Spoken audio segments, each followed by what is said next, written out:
What up? Let me know. It's honored to be here. It's a treat.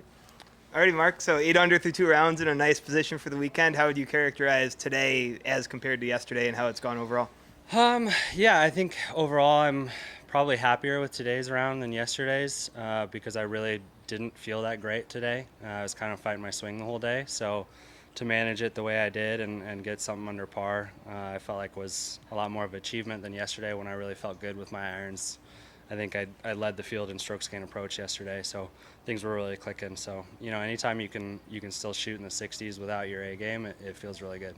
Is that something where throughout your career you feel better at that now than you might have as a rookie, being able to grind out around when you don't have your full arsenal? Yeah, absolutely. I think it's a skill learned over time. I also think having played these courses so many times now, you know where to miss and where not to miss. So when you do to get into trouble, which I was in the rough a lot today, I knew exactly where I needed to hit it to have the best chance at par and birdie. And I think that's actually been a big factor. You were asking me yesterday what I thought was going right, and I didn't really have an answer for you. But thinking about it, I've really played well out of the rough this week, which historically has been a bad statistic for me. So if I can keep doing that this week, good things will happen. What you mentioned yesterday, the reads on the greens. What was that today? Was it the same, or did you read some more today? No, I had him read every putt. I felt like I was actually maybe seeing him a little better than him today. I don't think either of us saw him great, but I made a few putts. I think as long as I make my par putts and my short ones, and I'll get a few to come in and just stay patient, but just keep hitting good iron shots, and that's that. So. Is there anything kind of from past experiences in contention? You've contended a couple times this summer, back-to-back weeks, that you've learned about what that's like on the weekend that you look to take into this weekend? I don't think there's any like one thing that I can put my finger on. I don't feel like I'd ever get really ahead of myself, or I don't think it's like a mental thing. I think it's just a pure comfortability thing that you just get better at as you do more. The more you play in front of big crowds, the more you play when it matters and you care a little bit more, you just get more comfortable, and the nerves get less, and you just have an easier time catching your breath and just taking everything for what it is each shot at a time. So I don't think there's one thing, but yeah, definitely the experiences I've had in the past couple of years will help me over the weekend.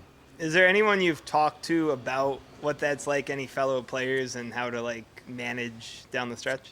Not really. I mean, Max has always been a good one. I haven't really talked to him a bunch, but listening to his podcast or just conversations we've had in the past, he's someone who I think has struggled mentally in the past and has really turned it around, and now I feel like that's one of his strengths. So I mean, always listening to him is fun. I definitely don't listen to Stroud. He's full of it.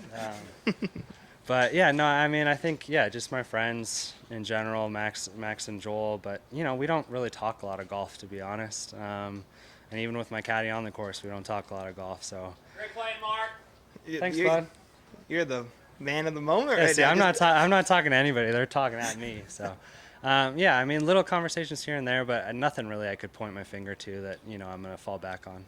What has it been, mentioning Max, what's it been like just seeing him become, from losing his card on tour twice to now becoming President's Cup hero and kind of a man of the moment? Yeah, it's funny. I mean, I always knew he was really good. I think to say I knew he was this good is probably a lie, but his caddy actually caddied for me 2 tournaments back, probably 2020 when we were at Sherwood, and what's the one in Vegas, the really nice one? Summerlin? No. Shadow Creek. Shadow. Yeah. So he caddied those 2 weeks for me. I don't know what Max was doing. And we had a really good time. I love Joe. We've been friends for a while, and my brother was kind of like, why wouldn't Joe ever come caddy for you full time? I'm like, look, Max's ceiling is so freaking high. Like, I know I'm good, but Max has potential to do all this stuff. And, not that I don't see myself as a really good golfer, but, I don't think I'm ever going to be number one in the world. I don't have the length, and frankly, I don't think have the discipline and care enough. I like the rest of my life too much to practice that much and grind that much, and you got to be a little crazy to get that far. And I think Max really has that drive, and so I mean, I knew back then when I was having that conversation with my brother, like, yeah, he's gonna be crazy good. That's awesome. And along those lines, what you just said, kind of what where like being the number one player in the world isn't necessarily your motivation. Your motivation is more having a well-rounded life and succeeding on and off the course, more or less.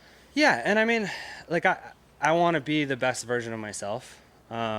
And for me, you know, when golf becomes too big of a priority, like the rest of my life suffers, and I'm just not happy. And so it is kind of that balance for me of finding, you know, how much do I grind and practice, because I do love it and I do care and I do want to be really good. But yeah, I mean, it's for me. There's times where it is kind of just a means to an end, and I don't think there's anything wrong with that. I think I can still go out and win tournaments. I think I can still go out and win this weekend without, you know, killing myself over it, and still going and skiing and, you know, having beers with my buddies and whatever. So, yeah, I don't know. Maybe I'm wrong about that, but I think that's why I've played well. The years that I've played well out here is because I've had the best balance for myself. So. And I appreciate it. Along those lines, last one for me. What does it mean to you to just have this career and be on the PGA Tour and travel and have play in front of these crowds and be on this platform? Yeah, absolutely. I mean, all that aside about the balance, like this is absolutely my dream job. I love the travel. You know, I got a really good group of friends out here. All of our wives get along. Like my life is great right now. You know, I got awesome little kid, another one on the way. I really couldn't ask for anything more. And yeah, you know, anytime to be in contention, you know, that's why we practice. That's why we get up. So, you know, even though it's not always my number one priority, it's a huge, huge part of my life. And I couldn't be happier and more grateful that I'm out here. I appreciate it. No worries. You're the man. Yeah, anytime. Thank